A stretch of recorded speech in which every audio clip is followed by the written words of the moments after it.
À la recherche du bac B d'Adama Bictogo.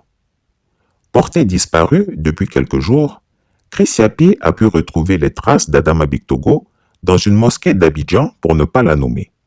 Depuis un certain moment, un surprenant regain de religiosité et de piété lui impose d'aller prier au moins les vendredis pour qu'il soit vu sapé dans un grand boubou blanc impeccable qui n'empêche pourtant pas son bocho rebondi d'y remuer allègrement.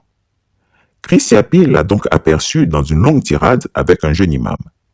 Ce dernier s'inquiétait de ce qu'un fidèle, aussi illustre qu'il est opportunément devenu, fasse l'objet de rumeurs de plus en plus persistantes. Lesquelles rumeurs signaient et persistaient que le nouveau propriétaire du tabouret du perchoir n'était qu'un fiefé menteur, un faussaire et un drogué qui aurait inventé de toutes pièces cette histoire de bac B qu'il aurait obtenue à Agoville. L'imam tâchait de convaincre son fidèle de ce qu'il était très important dans la religion musulmane de dire la vérité et rien que la vérité, quoi qu'il nous en coûte.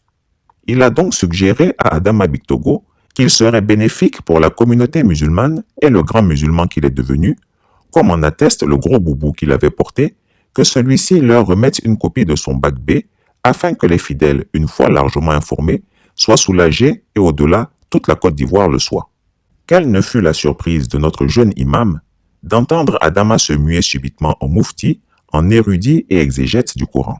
S'appuyant selon lui sur une sourate dont il ne donna guère les références, il prétendit qu'Allah demande aux croyants de ne point le mettre à l'épreuve.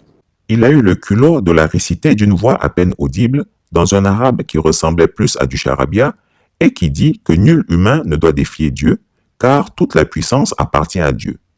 Ce serait donc en application de la dite sourate qu'il a décidé de garder le silence sur l'affaire de son bac B, qu'il l'a brillamment obtenu, mais cette fois à l'Académie de Créteil en France. Je suis un homme de travail. Je travaille. Je suis parti de rien, moi. Hein. Mais simplement, je vous ai dit que j'ai fait mon bac à Paris, aller à l'Académie de Créteil. Mon bac qui est, vous allez le trouver, j'ai fait l'Université de Créteil. Je pense que, bon, ceci étant, j'ai pas fait Harvard, j'ai pas fait ci, mais je suis très fier. Emporté par sa diatribe, il s'est laissé aller, révélant à l'imam stupéfait que Dieu lui a parlé 3 fois en songe.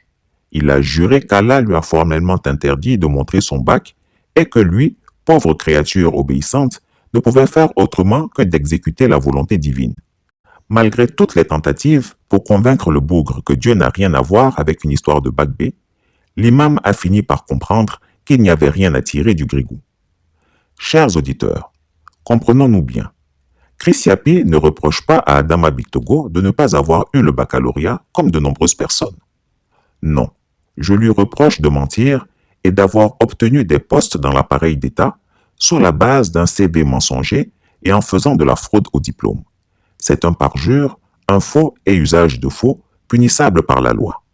Ce que Chris Yapi peut dire, c'est qu'Adama Bictogo n'a jamais eu le baccalauréat et que c'était un vrai cancre. Son obsession à mentir sur un diplôme qu'il n'a pas frise la folie.